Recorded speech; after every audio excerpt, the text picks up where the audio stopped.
kalau misalkan ditanya aku bisa dapat si virusnya itu dari mana, jujur sampai detik ini kita nggak pernah tahu. Halo semuanya, balik lagi sama Shana Suartono. Terima kasih banyak udah menyempatkan diri untuk nonton video ini.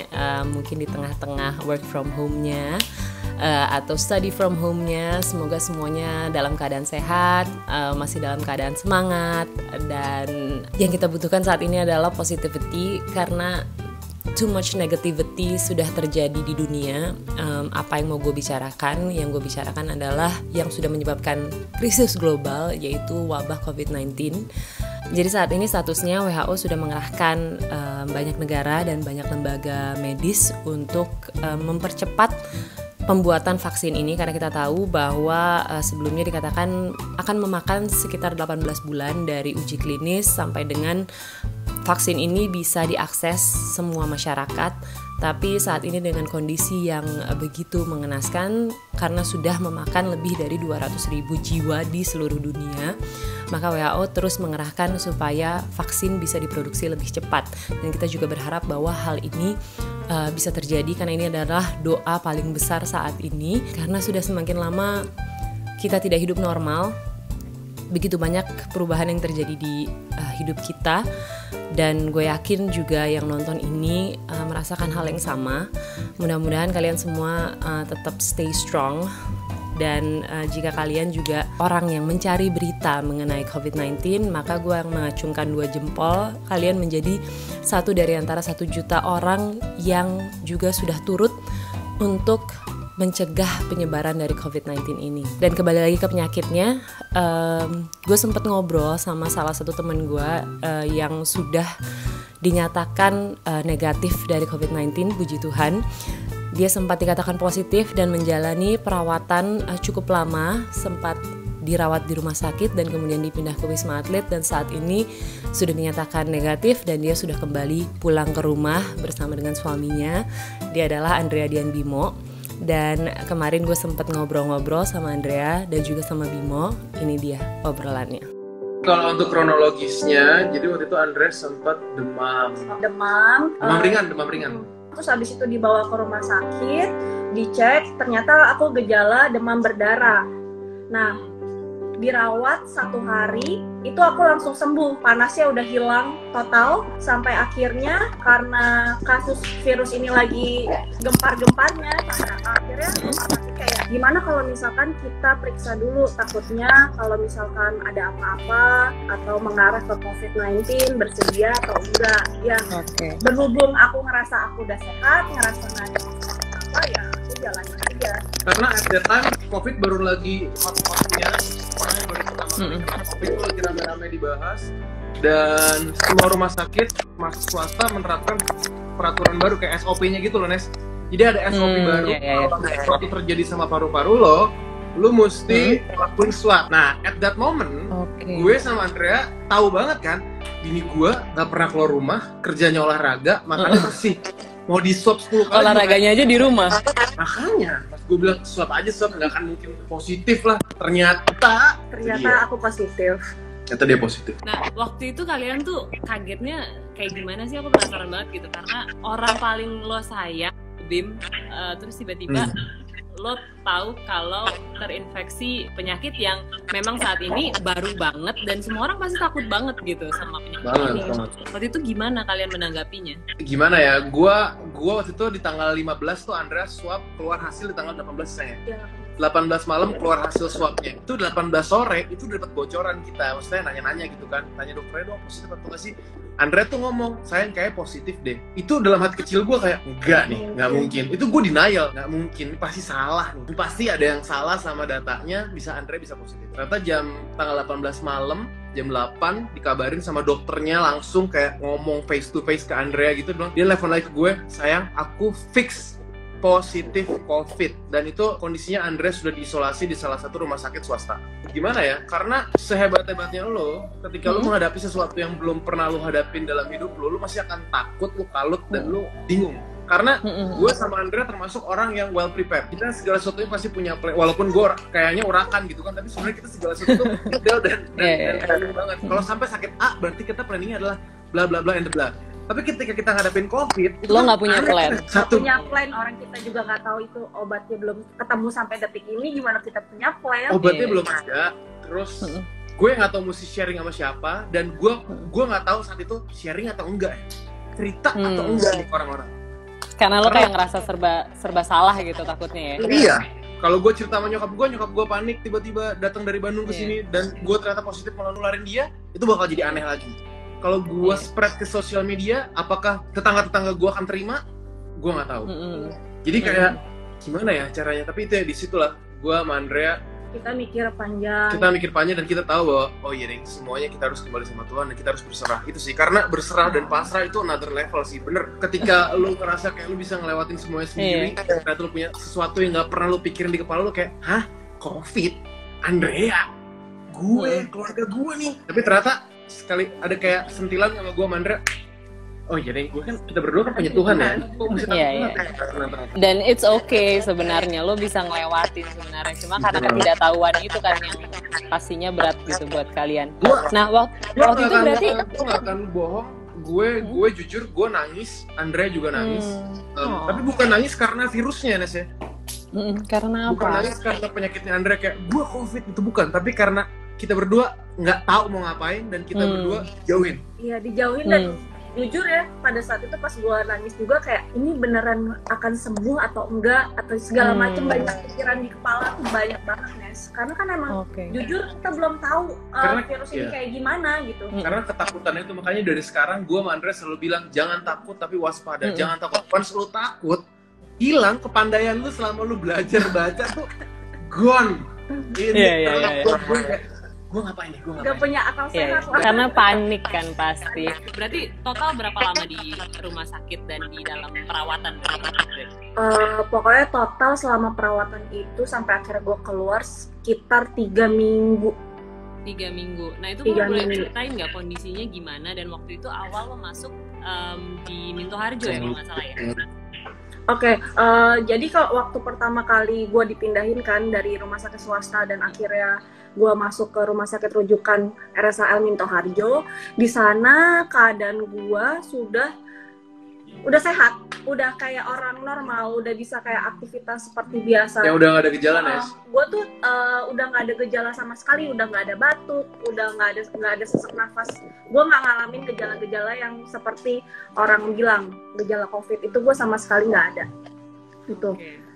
Dan kalau lu tanya kondisi perawatan di sana seperti apa, jadi waktu itu Andrea itu masuk kan dari rumah sakit swasta, masuk ke rumah sakit rujukan Minto Harjo. Nah di Minto Harjo itu baru 2 hari sebelumnya ditunjuk sama pemerintah untuk jadi rumah sakit rujukan COVID. Jadi dalam tanda kutip dadakan. Ketika baru ditunjuk langsung harus jadi rumah sakit untuk COVID. Jadi ketika Andrea masuk ke sana, gue ingat banget tuh, dia subuh jam 3 pagi dipindahin dari rumah sakit swasta ke sana. Itu kondisinya masih belum ada aqua, belum ada hand sanitizer, WC-nya masih belum proper, belum ada tisu. Itu yang bikin gue sama Andrea panik banget. Tapi ternyata setelah gue ngobrol sama salah satu dokter, kan besoknya gue paginya langsung sana kan, ngobrol sama perawatnya, sama dokter Jerry ya. Jadi yang ngerawat Andrea namanya dokter Jerry, dia spesialis paru, dia ngejelasin karena kondisinya memang dadakan mas. Oh emang seperti itu. Tapi di rumah sakit RSAL Minto Harjo itu rumah sakit dengan tekanan ion negatif, which is sesuai standar prosedur yang bagus, yang baik untuk penanganan virus-virus seperti itu. Tapi seiring berjalan waktu, semuanya membaik. Udah mulai ada dispenser, udah mulai bersih, semuanya mulai tersedia, dan kualitasnya pun sudah terjaga dari makanan segala macam sudah baik. Satu kamar waktu itu berapa orang? Oke, jadi waktu di RSAL Minto Harjo itu dalam satu kamar isolasi itu ada berlima, dan itu gue sama 4 pasien lainnya dengan kondisi sakit yang berbeda, gejalanya berbeda. Semuanya positif COVID-19? Semuanya positif, iya. Oke, dan apakah waktu itu lo jadinya ngobrol sama mereka, berteman dengan mereka, atau gimana? Karena di sana gue berlima, ya kan, jadi otomatis kayak gue pengen tahu kan, kayak lu gejalanya apa yang lu rasain. Di situ jadi gue mulai banyak tahu nih, kayak oh ternyata gejala COVID itu belum tentu batuk dan demam atau sesak nafas doang ya, bisa jadi tanpa gejala kayak gue. Mereka tertularnya dari mana? Ada yang dari pasar, ada yang mereka juga nggak tahu, mungkin ketemu orang atau gimana. Dan di situ gue juga banyak sharing kayak yang tadi lu tanya, stigma orang di lingkungannya seperti apa sih, gue juga tahu dari situ sampai akhirnya kita berteman sampai sekarang. Oh ya, masih kontak-kontakan? Udah masih dia banget. seperti lo atau gimana? Puji Tuhan semuanya yang kemarin sekamar sama gue udah sehat semua dan udah pulang. Thank God. Jadi yang di satu kamar sama Andrea itu orang-orang yang kondisinya juga walaupun ada gejala tapi nggak parah gitu, Nes. Nggak yang satu kamar dibarengin sama orang yang punya penyakit, dalam tanda kutip penyakit bawaan yang parah. Nah itu nggak, emang udah dipisah. Jadi pemerintah juga dan rumah sakit rujukan emang udah punya prosedur tersendiri yang mereka tahu harus ngapain. Kan kemarin-kemarin banyak juga tuh yang nanya, mungkin nggak sih Kak dalam satu kamar digabungin gitu, yang satu sakitnya udah parah banget, yang satu lagi baru didiagnosa masih PDP belum ODP gitu. Kira-kira mungkin nggak mungkin gitu. Jadi pemerintah juga tahu. Dan biasanya kalau yang gue tahu kalau rumah sakit rujukan itu biasanya untuk penanganan orang yang sakit lebih intensif. Tapi kalau misalkan kita udah dipindahin ke Wisma Atlet itu biasanya udah baik dan bisa menjalankan karantina mandiri. Nah, beres dari RS Al Minto Harjo, Andrea dipindahin ke Wisma Atlet. Di Wisma Atlet itu berarti berapa lama Andrea di sana? Di Wisma Atlet itu aku seminggu di sana. Seminggu, ya. Dan seminggu lebih ya di dalam. Enggak. Jadi di Wisma Atlet itu kayak satu unit ada 2 kamar diisi sama 2 orang. Cocok sih menurut gua. Jadi waktu Andrea dirawat di Wisma Atlet cocok. Dia kan atlet banget kan. Sana udah olahraga. Sampai sana udah push up berhenti. Gua bilang. Udah nggak kaget ya? Udah sembuh ya. Di Wisma Atlet itu ada yang ninggalin dumbbell. Dan waktu gue di sana ya di RSAL Minto Harjo itu kita setiap pagi bareng-bareng nih sama pasien yang lain nih yang satu kamar, geng-geng kita yang satu kamar itu kita stretching, kita ada yang joget-joget. Oh ya, karena emang dengan olahraga yang ada sedikit stretching ataupun apapun yang kita lakukan dengan fisik tuh biasanya moodnya jadi bangun ya. Iya, dan kalau misalkan mood kita bagus, Nes, itu kayak nge-boost imun kita jadi lebih baik. Ya bener kan, jadi ada teorinya kalau lu happy tuh ngebuat hormon endorfin lu naik. Salah satu yang bikin Andrea cepet sembuh selain olahraga adalah happy. Jadi dia harus dapat support banyak banget dari teman-temannya, dari keluarganya, dari pasangannya. Dan itu yang kita ingin komunikasiin sama beberapa orang atau followers kami. Kenapa? Karena sebegitu pentingnya gitu dukungan dan support dari circle kalian untuk kesembuhan COVID-19. Jangan sampai di keluarganya lagi sakit justru dijauhin. Buat aku sih ya, kalau misalkan ini pengalaman aku, karena aku kan salah satu pasien COVID-19 yang sudah sembuh.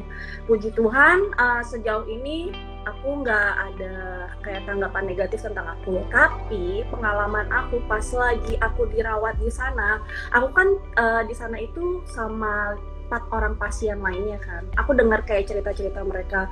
Ada yang cerita kalau misalkan dia sampai takut pulang karena di lingkungannya nggak mau terima. Dia dibilang kalau misalkan dia adalah pembawa virus, penyebar virus kalau misalkan dia pulang lagi. Padahal kan sebenarnya kita itu sakit, bukan keinginan kita juga. Kita nggak ada yang mau juga kan kita sakit. Dan kita juga nggak pernah tahu kenapa mesti kita yang kena gitu. Jadi seharusnya yang tanggapan mereka tuh nggak seperti itu sih. Kita kan perlu support juga dari mereka.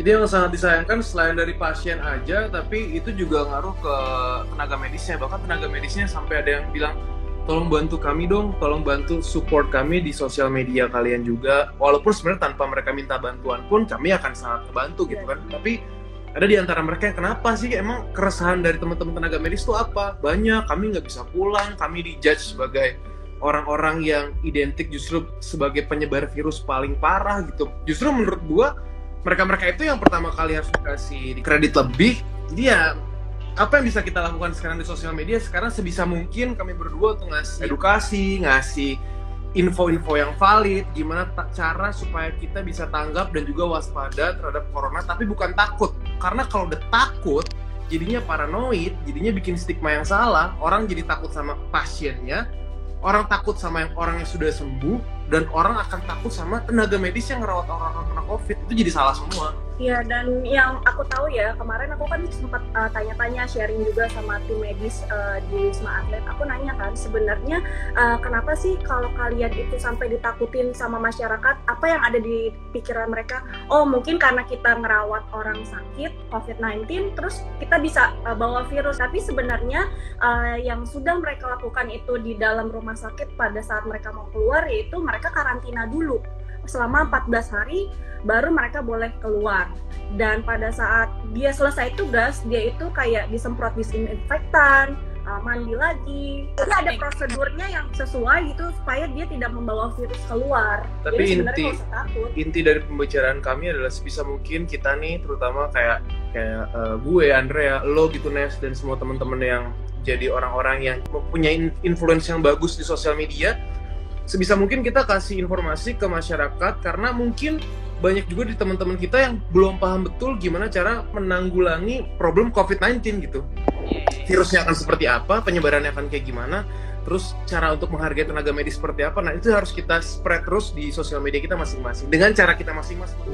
Ya, inti dari pembicaraan gue dengan Andrea dan juga Bimo adalah untuk stay positif. Jadi itu yang memang Andrea sudah lakukan dan ternyata recover dari penyakit ini. Jadi sebenarnya kita tidak perlu takut berlebihan terhadap penyakitnya.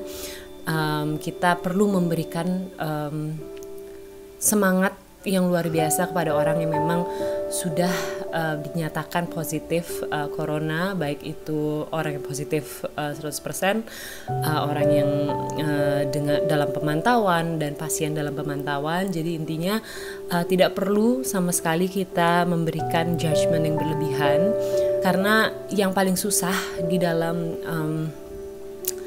kondisi saat ini adalah banyak sekali orang yang berduka tetapi harus dilakukan sendirian, dan itu bukanlah hal yang mudah untuk dilakukan. Tapi rangkullah teman kita sedekat-dekatnya, rangkullah keluarga kita sedekat-dekatnya. Meskipun kita terpisahkan oleh jarak, berikanlah support kita 100% kepada orang-orang yang membutuhkan. Dan buat para petugas medis, mengacungkan 2 jempol buat mereka, luar biasa. Semoga perjuangannya terus bisa dilakukan dengan apa ya? I'm a little emotional. Semoga perjuangannya terbayarkan, dan buat para orang-orang yang terkena dampaknya, please stay strong. Jadi sebarkan selalu support kita ke semua orang, rangkulah semua orang. Dan jangan jauhi orangnya, tapi jauhi virusnya.